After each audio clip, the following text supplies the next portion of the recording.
अब हम digestion system को किसके थ्रू, फ्लो चार्ट के थ्रू समझेंगे, ठीक है। तो सबसे पहले क्या होता है, माउथ। माउथ में क्या करता है, फूड इनटेक करता है। फूड इनटेक करता है माउथ के थ्रू, ठीक है, जिसको हम ओरल कैविटी भी बोलते हैं। फूड ने इनटेक किया माउथ के थ्रू।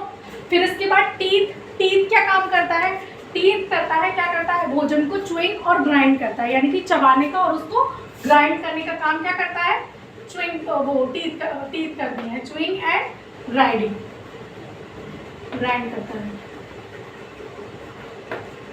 फिर उसके बाद टंग। टंग का क्या फंक्शन होता है, टंग क्या करती है, सलाइवा को सेक्रिएट करती है, सलाइवा का सिक्रेशन करती है। कैसे करती है, मुंह में आने से पहले ही कर देती है। कई बार स्मेल से भी हमारी क्या होती है, सैलिवरी ग्लैंड्स क्या हो जाती हैं, सैलिवरी ग्लैंड प्रवोक हो जाती है, जिससे क्या सेक्रेशन होने लगता है, सलाइवा का सेक्रेशन होने लगता है, यानी कि लार का सेक्रेशन होने लगता है। तो टंग क्या काम करती है, च्युइंग और ग्राइंड होकर के जो फूड आता है उसको सलाइवा में मिक्स करती है, सलाइवा एंड म्यूकस में मिक्स कर लेती है, जिससे क्या हो जाता है, म्यूकस का सेक्रिएशन होता है, या मिक्स कर दी है, ठीक है, जिससे क्या होता है, फूड क्या होता है, नीचे फूड पाइप के थ्रू हमारे स्टमक में जाने के लिए रेडी हो जाता है, ठीक। ऑसोफॉगस क्या करती है, फूड पाइप, ऑसोफॉगस क्या काम करती है, माउथ से लेकर के स्टमक में नीचे ट्रांसपोर्ट का काम करती है, ठीक है, फूड के मूवमेंट का काम करती है, जैसा कि मैंने अभी डायग्राम में आपको समझाया था। फिर उसके बाद स्टमक क्या करता है, स्टमक 4 चीज़ों का काम करता है, स्टमक से 4 चीज़ों में हेल्प मिलती है। सबसे पहले तो स्टमक में क्या होती है, गैस्ट्रिक ग्लैंड होती है। गैस्ट्रिक ग्लैंड क्या करती है, गैस्ट्रिक जूस सेक्रिएट करती है, ठीक है।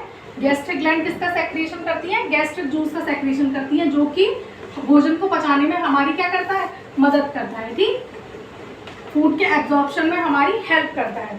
फिर गैस्ट्रिक जूस का सेक्रेशन करती है। तीसरा क्या करती है, HCl भी पाया जाता है, यानी कि हाइड्रोक्लोरिक एसिड हमारे स्टमक के अंदर प्रेजेंट होता है, जो किसका काम करता है, जो हमारे फूड का, जो हमारे स्टमक का जो मीडियम होता है उसको एसिडिक बनाए रखता है, ठीक, एसिडिक मीडियम बनाए रखता है, जो एब्जॉर्प्शन में हमारी हेल्प करता है। तीसरा क्या होता है, पेप्सिन एंजाइम होता है। पेप्सिन एंजाइम किसका काम करता है, प्रोटीन का ब्रेकडाउन करता है, ठीक है।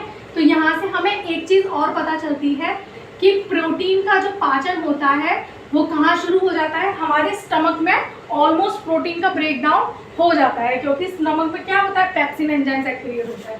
तीसरा होता है म्यूकस। म्यूकस क्या काम करती है, स्टमक की लाइनिंग को प्रोटेक्शन का काम करती है, स्टमक की लाइनिंग को प्रोटेक्ट करती है, म्यूकस की लेयर बन जाती है। म्यूकस की लेयर बनना बहुत जरूरी है, क्योंकि इसमें स्टमक में क्या होता है, HCl भी प्रेजेंट होता है, तो HCl का कोई भी हार्म इफेक्ट ना आए, इसलिए म्यूकस की लेयर क्या करती है, हमारे स्टमक को प्रोटेक्ट करने का काम करती है, ठीक है, प्रोटेक्शन का काम करती है, ठीक।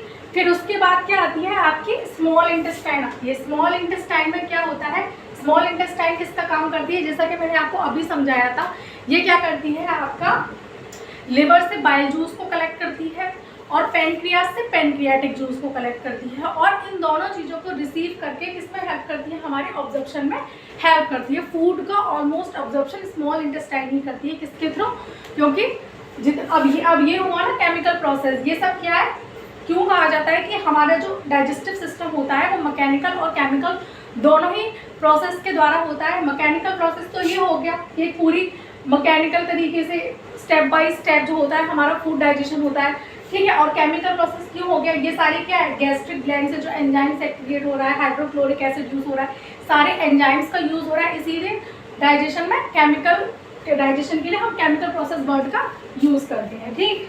तो स्मॉल इंटेस्टाइन क्या करती है, पैनक्रियास से पैनक्रियाटिक जूस कलेक्ट करती है और लिवर से बाइल जूस का कलेक्ट करती है। लिख देती हूँ मैं इधर, स्मॉल इंटेस्टाइन क्या करती है, received bile juice from liver and pancreatic juice from pancreas. Pancreatic juice from pancreas. अब ये पैनक्रियाटिक जूस कौन कौन से होते हैं ये मैं अभी आपको एक्सप्लेन करूंगी। लार्ज इंटेस्टाइन किसका काम करती है? लार्ज इंटेस्टाइन क्या काम करती है? जैसा कि मैंने आपको डायग्राम में बताया था, लार्ज इंटेस्टाइन काम करती है एक्सेस वाटर का ऑब्जर्प्शन करती है, और इतने प्रोसेस के बाद हमारा ऑलमोस्ट फूड जो होता है वो डाइजेस्ट हो जाता है, और उसके बाद सिर्फ क्या काम रह जाता है, जो भी अनडाइजेस्टेड फूड होता है उसका एक्सक्रिएशन रह जाता है। ठीक, तो एक्सेस वाटर का एक्सक्रिएशन करती, वो सॉरी एक्सेस वाटर का ऑब्जर्प्शन करती है, एक्सेस वाटर का एब्जॉर्प्शन करती है। ठीक, फिर एनस के थ्रू हमारा अनडाइजेस्टेड फूड जो होता है एक्सक्रिएट हो जाता है। तो एलिमेंट्री कैनल जो होती है हमारे एलिमेंट्री सिस्टम माउथ से शुरू होता है और कहाँ खत्म होता है? एनस पे खत्म होता है। ठीक, तो अभी मैं आपको एक चीज और क्लियर करना चाहती हूँ कि यूज की,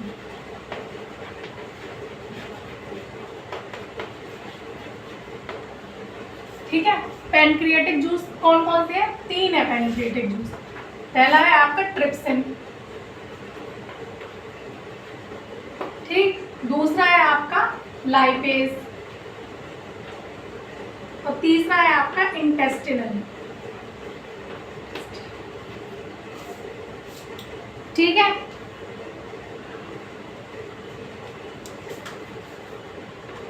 इंटेस्टिनल। तो ट्रिप्सिन क्या काम करता है? ट्रिप्सिन किसका ब्रेक डाउन करता है? ये प्रोटीन का ब्रेक डाउन करता है, प्रोटीन का ब्रेक डाउन करता है। ठीक है,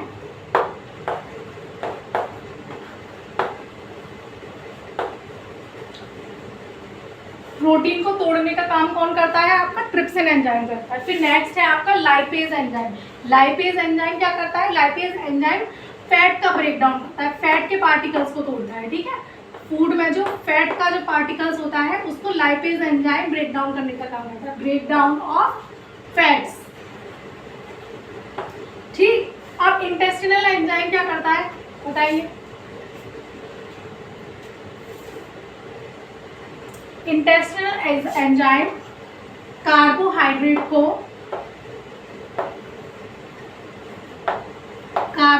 को ग्लूकोज में कन्वर्ट करता है।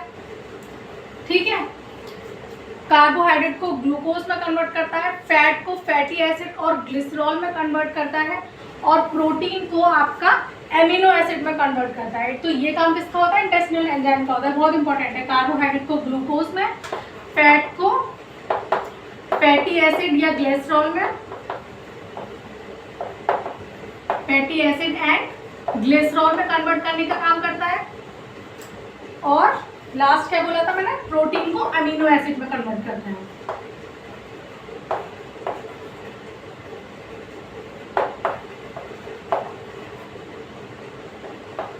ठीक है, तो आज की वीडियो में हमने क्या पढ़ा? हमने पूरा डाइजेस्टिव सिस्टम को डायग्राम और फ्लो चार्ट के थ्रू समझा, पैनक्रियाटिक जूस को अच्छे से समझा, जो पैनक्रियास से जितने भी एंजाइम्स एक्रिएट होते हैं।